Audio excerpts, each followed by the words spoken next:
அஞ்சனையின் மைந்தனே ஆஞ்சநேயனே, அவதாரப் புருஷனே, ஆதாரநாயகனே, ஸ்ரீ ஆஞ்சநேயர் கவசத்தை அல்லல்கள் நீங்கிடவே ஸ்ரீராமதூதன் திருவருளால் இயம்புகிறேன், கேட்டருள்வாய்.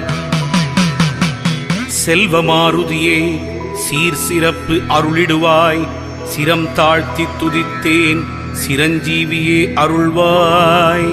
சிந்தூரநாதனை சிக்கனவே பிடித்திட்டேன், சுந்தர வடிவானவனே ரட்சித்திடுவீரே. ஹனுமனே சரணம், ஹனுமனே சரணம், ஆஞ்சநேயன் திருவடி சரணம் சரணம். கதாயுதன் சரணம், கர்மயோகி சரணம், சரணமடைந்திட்டேன் ஆஞ்சநேயா.